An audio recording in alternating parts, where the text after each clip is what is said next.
Êtes-vous coincé dans un conflit entre votre épouse et vos parents? Cette tension familiale peut détruire des relations précieuses et impacter votre bonheur. Dans cette vidéo, découvrez les comportements à éviter, les pressions parentales et des stratégies efficaces pour bâtir une harmonie durable. Apprenez comment équilibrer votre amour pour votre femme et votre respect pour vos parents afin que votre foyer soit synonyme de paix et de joie. Passons à l'essentiel, ayyuha al-ikhwat wal-akhawat. Bismillah ar-Rahman ar-Rahim. Assalamu alaikum wa rahmatullah, ayyuha al-ikhwat wal-akhawat. Ravi de vous retrouver dans cet nouvel épisode pour cette série sur les erreurs qui sont commises par les maris. Aujourd'hui, c'est l'épisode numéro 2, Inch'Allah Ta'ala.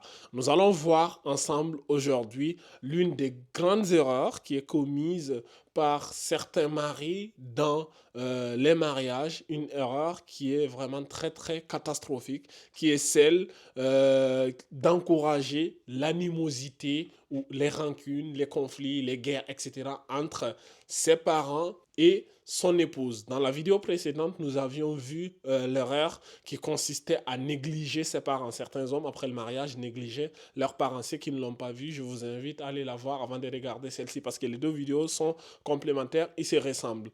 Donc aujourd'hui, Inch'Allah Ta'ala, nous allons voir une autre erreur qui est celle vraiment d'encourager l'animosité ou les conflits entre parents et épouses. Donc toujours accompagné avec mon frère bien-aimé en Allah, mon frère Ahmadouba.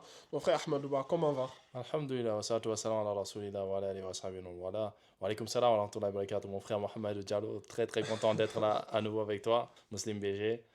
Qu'Allah Azza wa Jal nous accorde une science utile et fasse que tout ce que nous dirons ici soit profitable aux croyants et croyantes qui nous écoutent. Donc, barakallahu fik. Ok, ayo ali khatal akhawat. Cette vidéo, nous allons la diviser en 6 parties importantissimes, Inch'Allah Ta'ala. Les 3 premières parties vont concerner à peu près les conflits et les 3 dernières parties, Inch'Allah Ta'ala, vont concerner les solutions. Donc, restez jusqu'à la fin de la vidéo afin de ne manquer aucune étape importante dans cette vidéo. Maintenant, nous allons commencer directement avec la partie numéro 1. Mon frère Ahmadouba, c'est quoi la partie numéro 1? La partie numéro 1, mon frère, c'est le conflit initial qui peut en fait surgir entre la femme et les parents. Et ce conflit peut s'expliquer par beaucoup de choses. C'est-à-dire il peut y avoir une mauvaise entente entre les parents et l'épouse. Et la chose principale pourrait être caractérisée par ce qu'on appelle le conflit générationnel. Tu vois, des générations qui ne sont pas en odeur de sainteté, comme on dit, parce que justement, les anciennes générations ont une certaine manière de vivre, une certaine manière de voir le monde que la nouvelle génération n'a pas. Et souvent, les anciennes générations jugent cette nouvelle génération selon, on va dire, cette grille-là, cette grille de lecture. Et vice-versa. La nouvelle génération dit que les anciens sont démodés, sont périmés. Exactement, et qu'ils sont rudes aussi. Ils ne sont pas à jour. Exactement, et qu'ils sont rudes surtout. Des fois, ils pensent que les parents sont rudes, mais les parents ont grandi dans des situations rudes. Difficiles. Ce qui a forgé, ou ce qui a en tout cas en partie forgé des caractères qui font que... Ils sont des hommes durs. Voilà. L'expression « lorsque l'avancée devient dure », c'est le dire avance. Exactement. Et donc, c'est ça, en fait, qui principalement peut causer une mauvaise entente. Ouais. Et ça fait que, des fois, des clashs. Surtout, c'est des manques de compréhension, tu vois. Souvent, l'épouse veut bien faire et les parents ne comprennent pas comment elle fait les choses comme ça. Nous, à notre époque, on faisait pas comme ça. C'est-à-dire que les parents ramènent toujours la chose à mon époque. Moi, à mon époque, j'avais pas ci, j'avais pas ça. Et effectivement, ça peut créer des frustrations et ça peut créer une mauvaise entente entre l'époux et la femme. Mais aussi, dans cette thématique, il arrive aussi que certains maris font des actions pour aggraver la situation. Au lieu que ça apaise les tensions, ils mettent de l'huile sur le feu. Exactement, mon frère. Et comment ils mettent de l'huile sur le feu au lieu de chercher la désescalade? Exactement. C'est vrai. ils vont prendre position. Et peu importe la position qu'il prend, qu'il va prendre ici, là, ça va aggraver. Par exemple, s'il soutient sa mère ou son père, ben, du coup, il y aura un problème avec sa femme. S'il soutient sa femme, il y aura un problème de l'autre côté.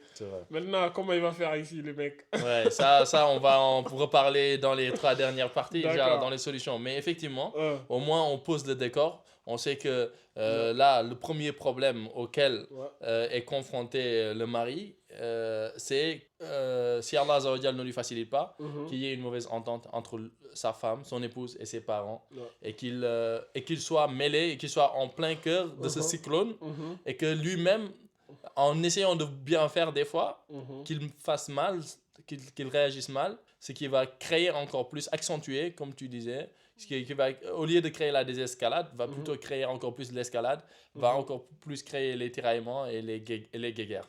Et ça, c'est dommageable après pour le mari et pour son épouse. D'accord. Merci, mon frère. Donc, ça, c'était la première partie. Maintenant, nous allons attaquer la deuxième partie. La deuxième partie, ici, certains maris ont des comportements inadaptés. Mon frère, tu peux un peu nous expliquer ici, c'est quoi ces comportements inadaptés que certains maris peuvent avoir et qui peuvent créer des conflits entre les parents et leurs épouses? Effectivement, pour les comportements inadaptés, c'est un peu un prolongement de ce qu'on a dit tout à l'heure avec le premier problème, quand on dit que le mari il agit d'une manière à aggraver la situation. Et le comportement inadapté qui vient à l'esprit, le premier, c'est le fait d'exagérer dans l'affection pour son épouse, pour sa femme, devant ses parents. Ah ouais. Voilà. Exagérer, parce que le mot il est important, exagérer. On ne dit pas qu'il ne faut pas avoir de l'affection pour son épouse, au contraire. Et tu l'avais bien rappelé dans la vidéo précédente, Mawadda wa Rahma, ça c'est l'affection et la bonté entre les époux. Mais exagération, de toute façon, al-ghulu fi din, l'exagération n'est bonne en rien du tout. Donc l'exagération dans cette affection, au détriment surtout des parents, en leur montrant de manière claire que moi j'affectionne mon épouse, je l'aime même plus que vous, ou bien qu'ils aient juste le doute de ça va créer aussi une guerre ou bien une cassure ça peut créer une guerre ou une cassure entre les parents et l'épouse. Mais tu sais, par exemple, nous qui vivons dans les sociétés occidentales, tu vois, les hommes occidentaux, comment ils manifestent leur amour vis-à-vis de leurs femmes, tu vois, ils sont partout, ils se câlinent, ils s'embrassent, machin. Il faut aussi comprendre que nous sommes des Africains, pour la plupart. Et nous, en tant qu'Africains, moi, je sais pas pour toi, est-ce que tu as déjà vu ton père embrasser ta mère en public? Non, jamais. Ça, c'est des choses qui ne font pas partie de nos cultures. Tu vois, même si il n'y a aucun mal, il faut comprendre que voilà, il y a des choses qu'il faut éviter à faire en public. C'est des choses qui peuvent rapidement créer des conflits. On peut se dire, mais c'est quoi ces enfants-là, ils se câlinent, ils s'embrassent en public, vous voulez, tu vois. Donc ça aussi, c'est peut-être des choses qui peuvent créer rapidement, surtout si vous le faites devant les parents, ça peut rapidement être bizarre et ça peut rapidement être mal interprété et ça peut créer des conflits. Qu'est-ce que tu penses de ça? Non, mais tu as parfaitement raison. Et aussi, tout simplement, on en a parlé la dernière fois, le fait de revenir à la maison, du travail ou que sais-je, acheter beaucoup de cadeaux des choses pour son épouse et rien pour ses parents, pour ses parents, tout le temps. Ou bien acheter à manger et s'enfermer avec son épouse et manger en laissant ses parents. Et subhanallah, ça me rappelle un hadith, les 3 hommes qui étaient bloqués dans la grotte. Et parmi ces 3-là, il y en a eu un. Lorsqu'ils ont voulu donc sortir, chacun a dit rappelez une bonne action dont vous espérez la récompense, que vous avez faite pour Allah exclusivement et que vous espérez vraiment la récompense d'Allah. Un des hommes parmi les 3 a dit moi j'étais pauvre, j'étais parti au travail et je suis revenu et en fait ma famille m'attendait pour manger parce qu'il avait amené du lait en fait et quand il est arrivé, il a trouvé ses parents endormis, mais son épouse et ses enfants étaient là, réveillés, en train de l'attendre. Et alors que ses enfants avaient faim, il les a calmés, il a fait en sorte qu'ils dorment. Et lui, il est resté avec la calebasse de lait jusqu'à ce que ses parents se réveillent. Il n'a pas voulu les réveiller pour leur donner ça. Il a attendu jusqu'à ce qu'ils se réveillent et ensuite il leur a servi. Subhanallah. Et c'est à ce moment-là que les parents ont bu et après seulement c'est que sa famille a pu profiter. Et d'ailleurs après il a dit Allah, si cette action-là je l'ai faite uniquement pour ta face, fais-nous sortir de là. Et la pierre s'est poussée. Donc ces exemples-là, on doit s'en inspirer pour savoir la valeur des parents, malgré l'importance, parce que c'est une obligation aussi de nourrir sa famille. Mais voilà, c'est un grand acte, c'est une grande action que de mettre en place des mécanismes pour se dire que nos parents aussi ont une place importante, malgré que ce n'est plus une obligation de s'occuper d'eux. On a une obligation de s'occuper de nos enfants, mais les parents, ce n'est pas une obligation qui pourrait conduire à un péché si tu le délaisses. Alors que la famille, ton épouse et tes enfants, c'est une obligation. Mais voilà, pour dire, donc, malgré tout, il faut rester bienfaisant envers eux, qui qu'ils soient, quoi qu'ils aient fait. Rester bienfaisant envers eux et faire en sorte de ne pas montrer que tu penches plus vers ta femme devant eux. Et ça pourra au moins amoindrir des fractures. Ou bien, parce que c'est difficile de perdre son fils déjà. Pour certains, des parents, c'est comme s'ils avaient perdu leur enfant lorsqu'ils se marient ou lorsqu'elles se marient. C'est comme s'ils venaient de perdre leur enfant. Donc, ne rajoute pas à ça d'autres actes qui vont compromettre l'amour. C'est pour cela certains même pleurent le jour du mariage. Voilà. Surtout côté de la femme. Ok mon frère, maintenant parmi les actions inadaptées, on peut rajouter à cela aussi une autre action inadaptée qui est celle qui consiste par exemple à croire à toutes les critiques que les parents font vis-à-vis de leur épouse. Par exemple, il y a certains parents qui passent leur temps à critiquer la fille. Ouais, ton épouse, elle n'a pas fait ceci, elle n'a pas fait cela, elle est ceci ou elle est cela. Et certains maris, ils croient aveuglément à tout ce que les parents disent, alors que souvent, ce n'est pas nécessairement le cas, quoi. Qu'est-ce que tu penses de ça? Effectivement, ça aussi, c'est très important. Et il faudrait que le mari ait beaucoup de recul, beaucoup de sang-froid avant de prendre des décisions, parce que justement, nos parents, quand même, ce sont nos parents. Nous, on n'a pas cette culture occidentale. Et quand je dis nous, je parle de l'islam. Je ne parle même pas seulement de l'Afrique, quoi. Donc, même si l'Afrique en fait partie, mais on n'a pas cette culture de dire à nos parents, tu mens. Voilà, ça c'est gravissime. Et donc, ce respect de la hiérarchie et, on va dire, des adultes fait que on dit même si les parents ont tort, ils ont raison. Tu vois? C'est ça. Et donc, quand ils ont tort et qu'ils accusent à tort ton épouse, voilà, ils l'accusent à tort et le temps de prendre l'information. Et de ne pas agir. De ne pas se précipiter. De ne pas se précipiter. D'analyser. Le professeur Salam a dit la précipitation vient de Shaitan. La précipitation vient de Shaitan. Donc, ne pas se précipiter à agir, mais prends l'information, dis à tes parents, j'ai entendu ce que vous avez dit, je ferai en sorte de régler la situation. Et il ne faut pas être, comme on dit, quand on est un homme, il ne faut pas être écouté d'une seule oreille. C'est-à-dire que quand on nous présente une situation, un conflit, il faut amener les deux parties. Et les deux parties en conflit, écouter chaque partie. Chacun donne sa version.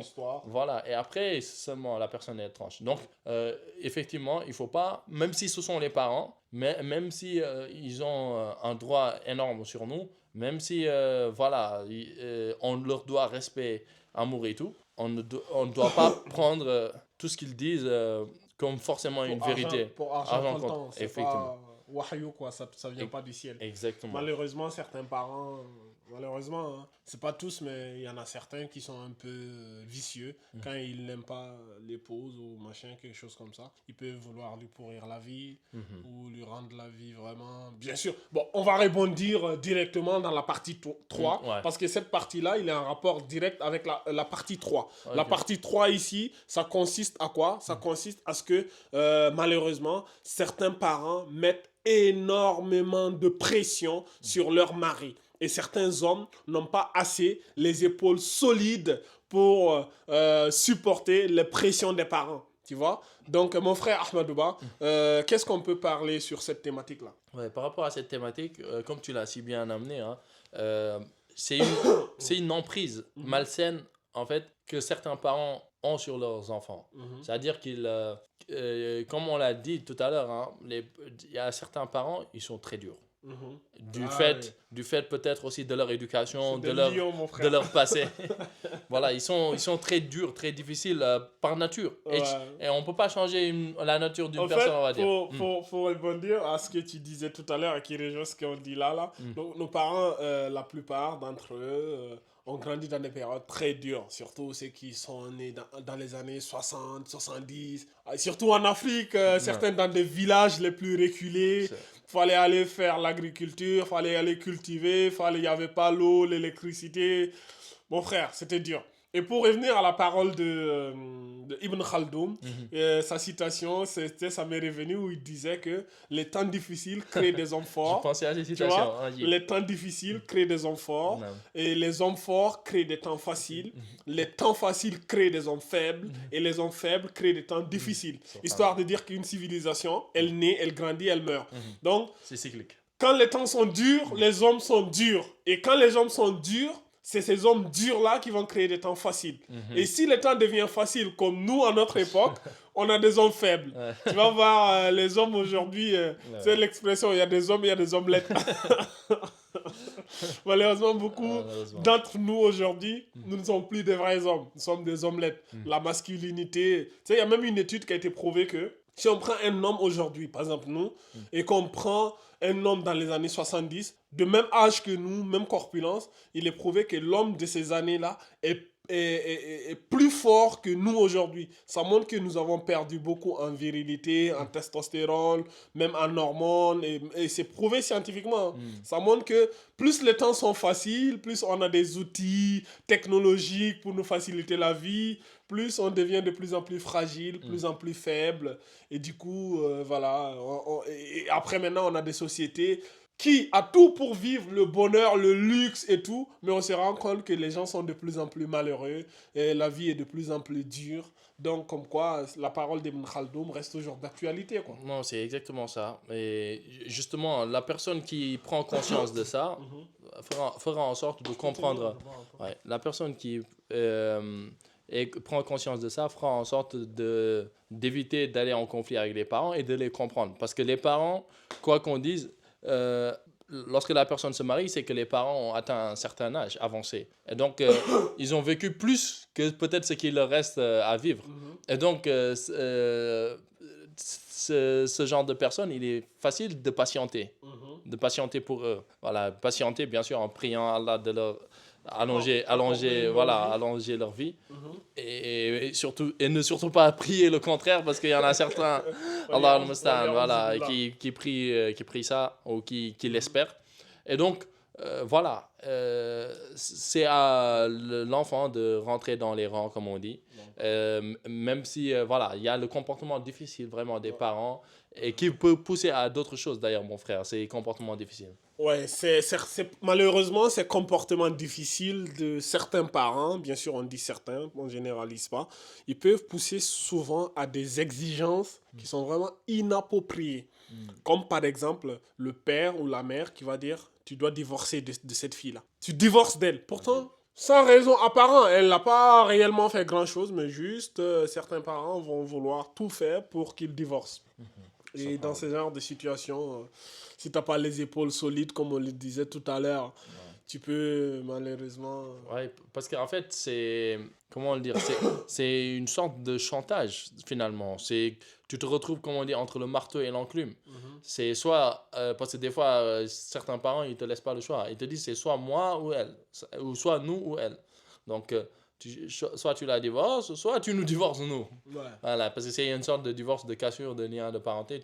Ne nous appelle plus, ne viens plus nous rendre visite, on ne veut plus te voir si tu préfères cette femme à nous. Donc ça, c'est juste hallucinant. Et ça aussi, il faut que l'homme ne tombe pas dans cela. C'est-à-dire qu'il ne soit pas faible, comme tu disais. Surtout que certains parents, ils vont essayer de faire croire à l'homme que ouais, ta femme contrôle ta vie, tu n'es Effectivement. pas un homme, C'est ça. blablabla. Ils vont essayer de lui casser, tu vois, pour lui faire comprendre que cette fille-là, elle est vraiment toxique, il faut la C'est- quitter parce que C'est vrai. elle n'est pas, comment on appelle ça? Elle t'a confisqué C'est ça. complètement.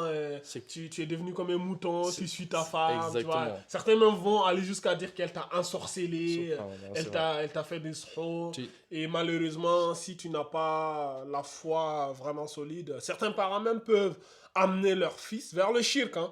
Ils vont dire, ouais, ta femme t'a envoûté, faut qu'on aille voir tel marabout, Non, il mais va ça- te désenvoûter, et ils vont mettre ça dans ta tête. Et malheureusement, certains hommes sont tombés dans le shirk juste Regarde. parce que les parents les ont poussés. Et ça, c'est surtout généralement ceux qui ont les parents, ceux qui se sont reconvertis ou souvent les parents n'ont pas assez de ilm Ouais, dans c'est le ça. din ou qui les parents sont dans les villages, tu sais.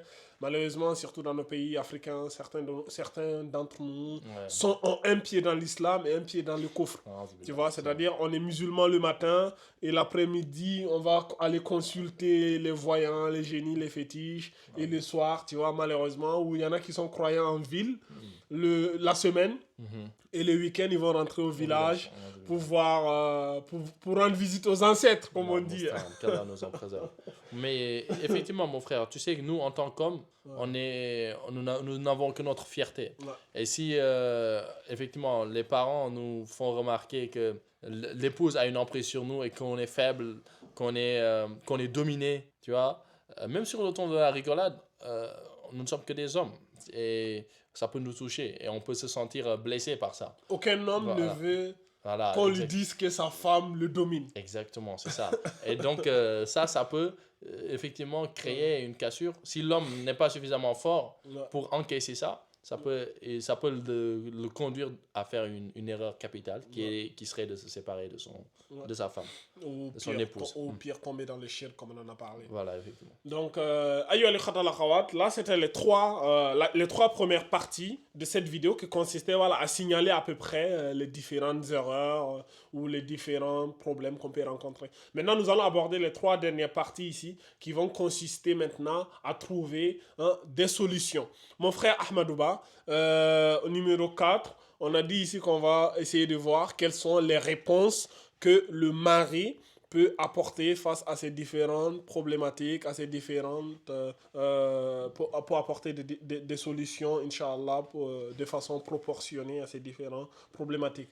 Maintenant, qu'est-ce que tu peux nous donner ici Oui, comme solution? déjà, les premières solutions qui vont de soi, c'est de ne pas rester passif. Parce que justement, quand on est passif, enfin, passif, il faut comprendre par là que ce qui est sous-entendu, c'est de ne pas... quand on reçoit l'information, bien sûr, on prend le temps d'y réfléchir et après d'agir selon l'information. C'est-à-dire, quand je parle de l'information, par exemple, le problème qu'on avait évoqué tout à l'heure, lorsque le parent nous dit que ton épouse a dit ça ou a fait ça, prendre l'information et aller voir l'épouse et essayer de voir qu'en est-il réellement. Et si effectivement l'épouse a fait ça, essayer de régler ça avec l'épouse, avec elle. Et les parents aussi, leur dire que les choses vont se régler et à même convoquer l'épouse devant les parents. Donc ne pas rester passif et être vraiment dans l'action.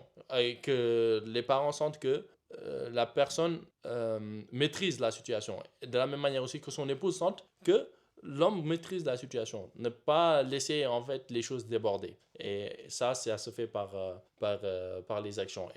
Et en plus, mon frère, qu'est-ce que tu vois d'autre qui pourrait aider à ça, quoi? Ben, moi, je peux rajouter là, par exemple, essayer d'équilibrer les droits entre les parents et l'épouse. C'est-à-dire, voilà, chacun a ses droits et ses devoirs. L'épouse a ses droits, parce que c'est une épouse, l'islam lui a donné les droits. Les parents aussi ont leurs droits. Donc, il faut essayer de faire comprendre à tout un chacun quels sont vos droits, quels sont vos devoirs et quelles sont vos limites.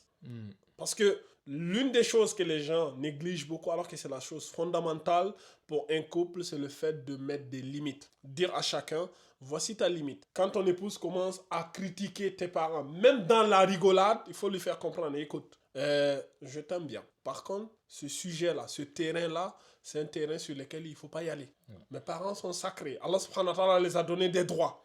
Attention, pour qu'on reste en bon terme, il ne faudrait pas tolérer que ton épouse commence à critiquer tes parents injustement. Si par exemple elle a raison ou si elle veut se plaindre, ok. Mais critiquer juste dans la rigolade. Certains, quand ils sont avec leurs épouses, ils parlent des gens et ils rigolent et souvent ils n'ont plus de limite et critiquent même les parents.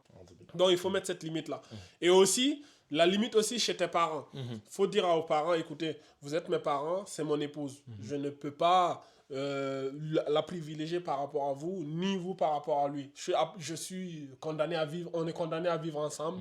Donc il faudrait aussi que vous sachiez, voici vos limites. Voici. En fait, souvent, c'est l'ignorance en fait. La plupart de ces foyers qu'on est en train de parler, depuis le début, le dénominateur commun à toutes ces problématiques, c'est l'ignorance.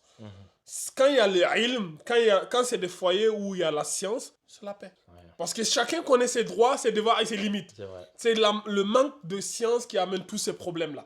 Donc souvent, il faut rappeler aux gens. C'est pas moi, je l'ai dit. Voici ce que Allah subhanahu wa ta'ala, il a dit ça. Le messager d'Allah sallallahu alayhi wa sallam, il a dit. Voici les droits des épouses. Voici les droits des parents. Voici ma position.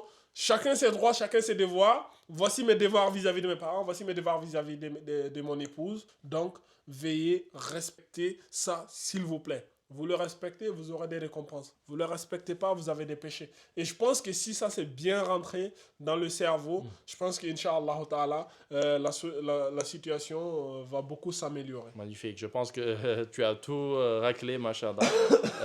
Et d'ailleurs, par rapport à la résolution du conflit, comment on doit faire l'approche avec les parents? Est-ce qu'il y a une manière de s'y prendre? Oui, bien évidemment, mon frère. Quand j'ai dit de rappeler les limites, ça ne veut pas dire qu'il faut le faire brutalement, parce que je sais, certains là, et si ça aussi, je peux dire, ça vient aussi souvent malheureusement. La faute vient malheureusement souvent des parents, dès l'enfance. Parce que malheureusement, certains parents, surtout nous, Africains, tout ce qu'on est en train de parler, généralement, c'est dans le contexte africain. C'est vrai. Un peu européen aussi, c'est rare. Mais généralement en Afrique, les parents, beaucoup d'entre nous, nous avons grandi. Mais quand on était des enfants, on n'avait pas cette relation avec les parents, on avait des dialogues. Les seuls dialogues souvent qu'on avait avec nos parents, c'est le dialogue du maître à l'esclave. C'est-à-dire, quand les parents t'adressent la parole, c'est soit pour te donner un ordre, soit te donner un interdit, ou alors on te tape.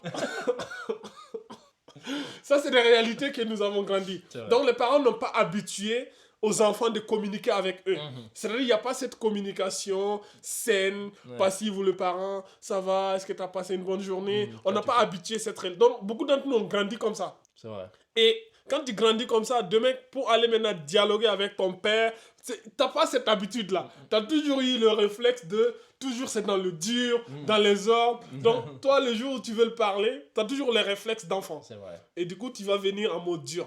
Il ne faut pas faire ça. Il faut toujours être doux, comme on l'a dit dans la vidéo précédente. Toujours, même à Fir'aun, Allah subhanahu wa ta'ala, quand il a envoyé Moussa, il dit des bonnes paroles. Et ce genre de choses, si je peux vous donner un conseil, n'attendez pas qu'il y ait un conflit avant de parler de ce genre de choses, de mettre les limites. Généralement, c'est des sujets. Il faut anticiper, en fait. C'est des sujets, il faut parler en période de paix. Même cette vidéo-là, je vois certains, ils vont regarder cette vidéo, ils vont attendre le jour où il y a un conflit, ils vont prendre la vidéo, envoyer à leur père. Vas-y, regarde. Ou envoyer à leur femme. Vas-y, regarde. C'est une koufar. Non. Ça se regarde en période de paix. Quand c'est la période de paix, à ce moment, les esprits sont beaucoup plus ouverts à accepter l'information et à recevoir la da'wa. Mais quand il y a le conflit, quand le conflit est déjà là, à ce moment-là, Shaitan, il est là, l'ego prend le dessus, et à ce moment-là, on reste bouché. La réflexion est inhibée. Voilà, donc il faut vraiment aller en douceur, discuter, exposer sans être agressif, sans être dur, sans être méchant, sans être violent, sans dire de gros mots, vraiment. Quand on s'adresse à son épouse aussi, il ne faut pas insulter ton épouse. Ouais, tu es une mécréante, tu as parlé à mes parents. Et certains hommes, quand ils sont en colère, ils n'ont plus de limite. Ils sont prêts à insulter même les parents de l'épouse, sa famille, sa tribu, son pays, même toute sa race. Il y en a, ils n'ont plus de limite, quoi. Donc, non, machallah, mon frère, c'est exactement ça. Il faut vraiment avoir de la retenue.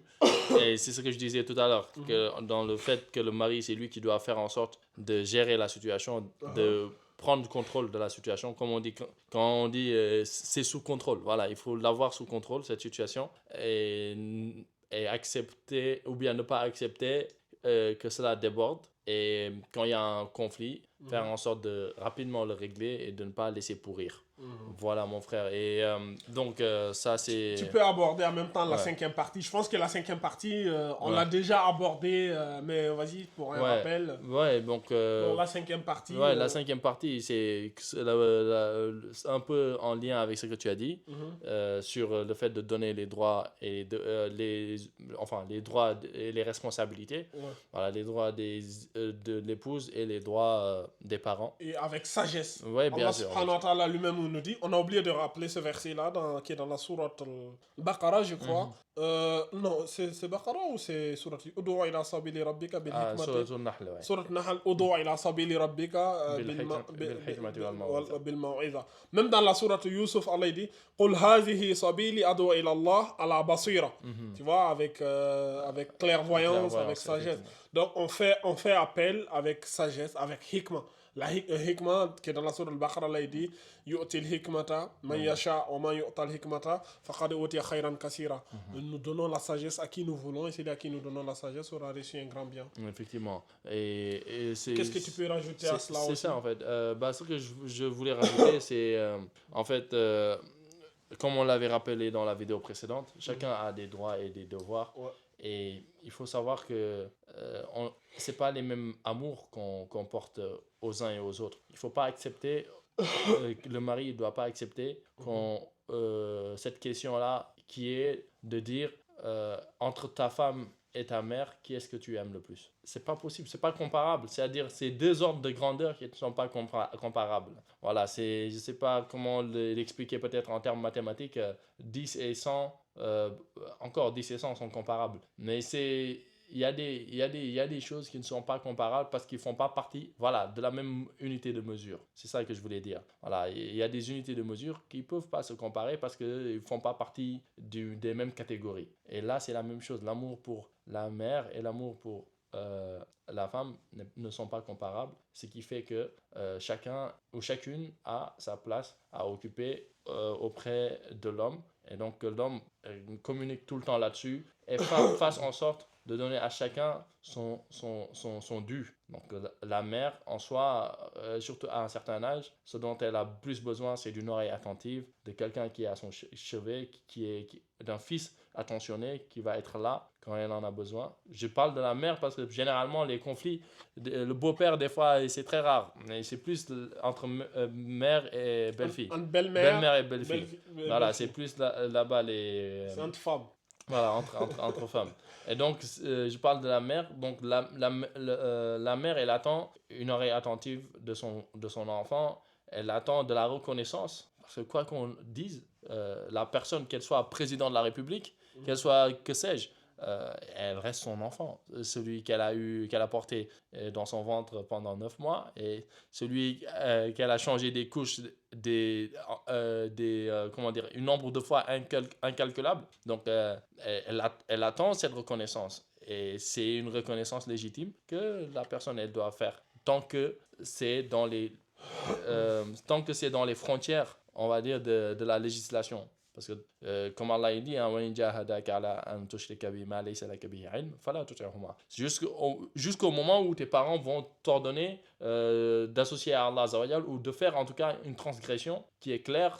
Et parmi les transgressions, le fait de ne pas donner son droit à ton épouse. Et ça, par contre, il faut être catégorique. Mais fermeté ne veut pas dire dureté. Comment le dire, fermeté ne veut pas dire être mal éduqué, c'est-à-dire parler mal ou se comporter mal. Il faut être ferme, rester ferme, c'est-à-dire rester ferme sur ta position que ton épouse, c'est ton épouse, elle a pas fait de tort qui mériterait qu'on la sanctionne. Mais tu le dis dans un ton, comme mon frère l'a rappelé tout à l'heure, dans un ton agréable, dans un message de paix, et que tes parents sentent que tu leur as pas manqué de respect à cause de ton épouse. Voilà, mon frère. D'accord, merci beaucoup mon frère Ahmed Ba pour ces conseils. Donc nous allons aborder la dernière partie de cette vidéo, la 6e partie.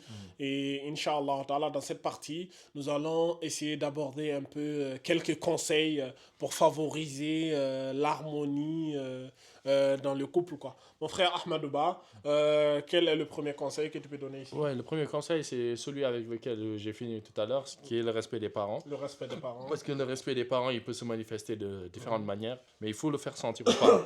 Il faut leur faire sentir que tu les respectes plus que tout. Ouais, bien les traiter, même après le mariage. Pas parce que tu es marié que tu vas... Exactement. Ça, c'est en lien direct, effectivement. Et donc, ce respect et ce bon traitement se manifeste par beaucoup de choses. Les cadeaux, les attentions.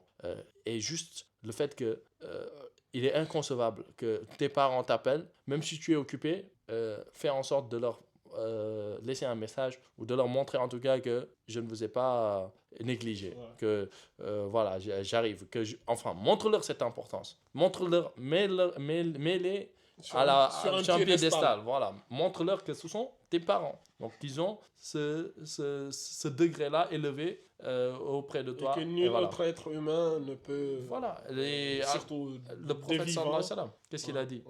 Le paradis est où? Le paradis, sous les pieds de la mer. De la mer. Donc les pieds de la mer, ce qui veut dire que en gros, t'es obligé Sois humble, c'est l'humilité. Voilà, t'es obligé d'être humble, de te baisser, de te rabaisser pour espérer entrer dans ce paradis-là. Voilà. Et donc ça, je pense que ça résume un peu ce respect-là qu'on leur doit. Ouais, ça c'est bien. Et donc, après avoir parlé des parents, toi, par rapport à l'épouse, quel conseil tu donnes? Je peux dire aussi, comme on l'a déjà abordé dans la vidéo, éviter d'étaler son amour pour son épouse devant les parents. Ça, c'est vraiment quelque chose qui peut rapidement dégénérer, surtout dans nos sociétés, dans nos cultures africaines. Éviter de montrer trop d'amour pour son épouse. Même si tout le monde sait que tu aimes ton épouse, hein, c'est certain qu'elle se marie là. La terre entière, tous les jours, statut Facebook, selfie, c'est tous les jours ils sont sur Instagram. Non. Éviter aussi de trop exposer ton couple sur les réseaux sociaux, quoi. Ouais, parce que tu sais pas sur qui les parents peuvent ne pas apprécier ça, que le fait que voilà, tu n'as pas d'intimité, quoi. Il y en a, ils n'ont plus d'intimité. Toute leur vie, ils filment même les enfants qu'ils ont pour les publier sur les réseaux sociaux. Certains même abusent, hein. Il y a certains même, à force de filmer leurs enfants, certains même risquent la vie de leurs enfants. Ils font des challenges débiles où l'enfant est là, l'enfant doit sauter pour atterrir là-bas. Et subhanallah, une petite erreur, quoi que ce soit, l'enfant il se brise la nuque, il se casse les dents. Tu vois, tout ça juste pour avoir des vues sur Internet. Ça, c'est vraiment dangereux. Faut pas aller sur ces chemins-là. Faut vraiment faire attention, être discret, vivre votre amour discrètement. Vous n'êtes pas obligé d'exhiber. En plus, ça fait pas partie de nos cultures, ça. Ni africaines, ni musulmanes. Ça, c'est des cultures qui nous viennent des États-Unis où tu vois les gens tout le temps exhiber pour montrer l'apparence comme quoi ils vivent heureux. Non, il faut éviter ça au maximum possible. Machallah. Effectivement, mon frère. Et donc, par rapport après à l'épouse toujours, quel conseil ou quelle solution? Donc, on en a parlé aussi, être équitable. Être équitable vis-à-vis des parents et l'épouse. Tu vois un peu ce que je veux dire? Ouais, si, être équitable, c'est-à-dire faut pas être disproportionné vis-à-vis de l'amour que tu peux donner à ton épouse, ni vis-à-vis des parents. Faut pas être injuste. Faut essayer d'être équitable le maximum possible. Je sais pas si tu peux rajouter quelque chose sur ça. Ouais, je pense que c'est clair, hein, être équitable. Être équitable dans les droits. Chacun a ses droits et ses devoirs. Faut pas outrepasser. Et l'équité, c'est donner à chacun son droit. C'est pas donner à chacun ce qu'on a donné à l'autre. Parce que c'est pas aujourd'hui tu achètes pour ta mère, je ne sais pas moi, un habit que tu vas forcément en acheter un pour ton épouse. Ouais. Voilà. Équité n'est pas synonyme d'égalité. Attention. Nous, on n'est pas dans l'égalité. Ouais, l'égalité à 2 balles là, pour les féministes. Là. Nous, on ne parle pas de ça ici. On parle d'équité. Donc l'équité, c'est très important. Et c'est d'ailleurs c'est la chose la plus juste Voilà, c'est-à-dire donner de la justice à chacun. Et ça, c'est primordial. De toute façon, les règles sont déjà définies par Allah Exactement. subhanahu wa ta'ala et son messager sallallahu alayhi wa sallam. Donc, c'est pas à nous de réinventer la Effectivement. roue. Déjà, il suffit juste d'appliquer ce qu'Allah et son messager a donné comme règle à tout un chacun. Exactement. Mon frère, quel autre conseil tu peux donner? Donc, toujours, ça rentre dans les droits parce que pour parler d'équité, pour parler d'entente, de traitement, traiter bien tout un chacun, c'est d'abord reconnaître les droits, mais surtout reconnaître les droits de son épouse, faire en sorte de connaître quels sont ses droits, apprendre. Ça revient finalement, le nerf de la guerre, c'est la science. Parce que tu vois, le mariage aussi, on n'entre pas dans le mariage par l'ignorance. Bah oui. Et c'est pas pour rien, les savants, les fuqaha, les savants du fiqh, les jurisconsultes, ils ont dans leurs livres, tu vois, un chapitre qui est dédié, on l'appelle Kitab al-Nikah. Oui. Voilà, le livre ou le chapitre qui enseigne le mariage. Voilà, et donc le mariage, il s'apprend. Voilà, et que ça soit non seulement comment on fait, c'est-à-dire les démarches avant le mariage, mais surtout pendant le mariage.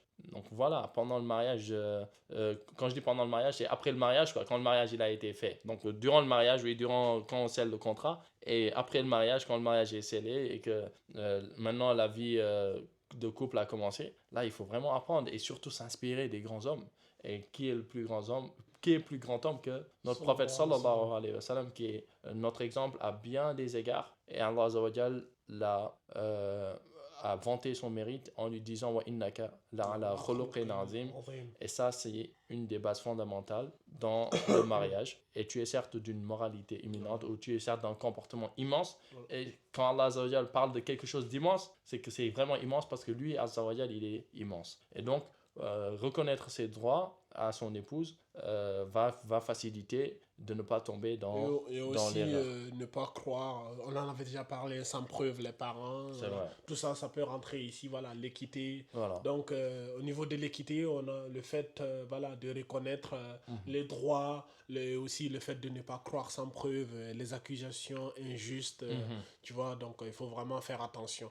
Donc on peut rajouter à cela aussi le fait d'encourager aussi l'entente. Encourager l'entente, dans quel sens? Par exemple, suggestion de cadeaux pour créer des liens. Dans la vidéo précédente, Amadouba en avait parlé. Oui, il a dit par exemple le fait que tu peux par exemple dire à ta femme, même si tu achètes des cadeaux pour tes parents, mais tu le donnes à ta femme pour qu'il les remette, quoi. Ça peut, tu vois, le cadeau, ça fait toujours un effet. Le cadeau, et en plus du cadeau, j'avais pensé aussi à une chose.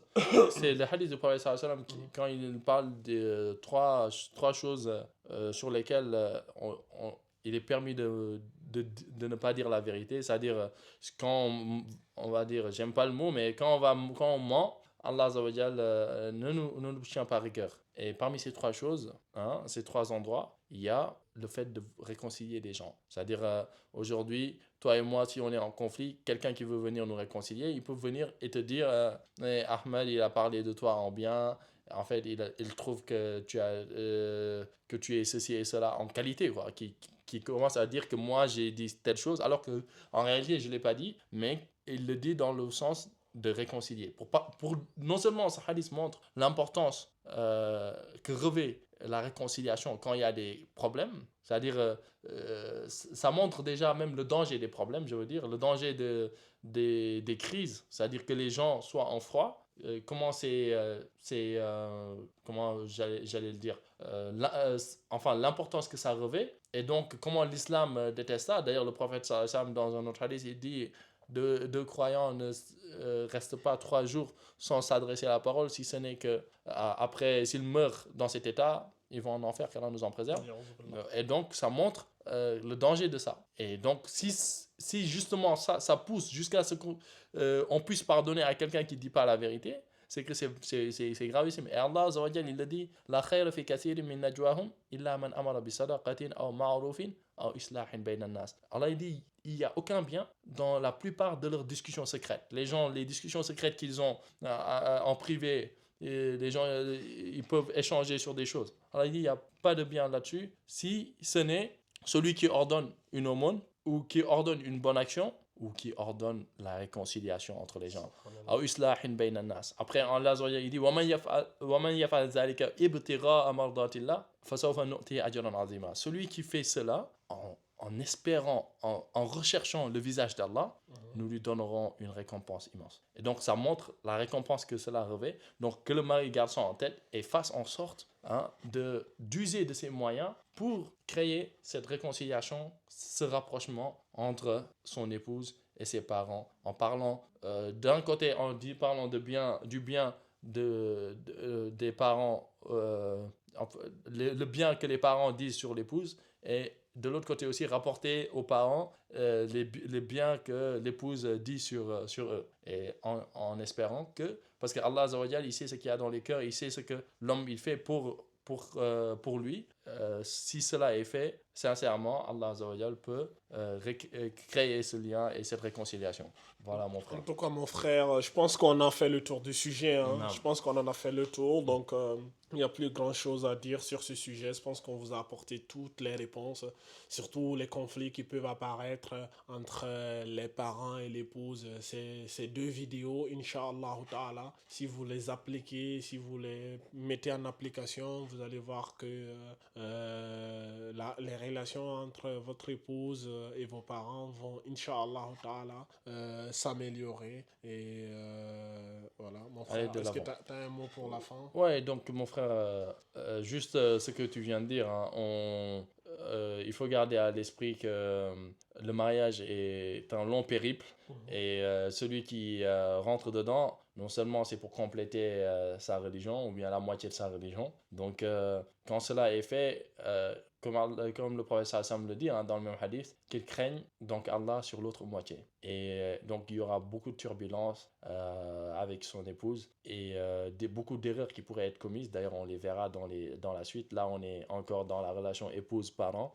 Et donc, alhamdoulilah, on espère en tout cas que tout ce temps passé à parler de ça, à échanger avec Mohamed de ça, que cela puisse être bénéfique et profitable dans la vie de tous les jours de gens peut-être qui ont du mal à, on va dire, concilier relation parents-épouse, et qu'à travers ces vidéos, Inch'Allah, ces séries de vidéos, ils puissent se retrouver et qu'ils puissent gérer finalement leur ménage. Et pour ceux qui n'ont pas encore d'épouse, qu'ils pourront, Inch'Allah, quand ils en auront une, ou bien des épouses, pour les polygames, Attention, Bruno Rotaillot est en train d'écrire, mon frère. Tu vas recevoir une lettre d'expulsion bientôt. Tu vas quitter la France, mon frère.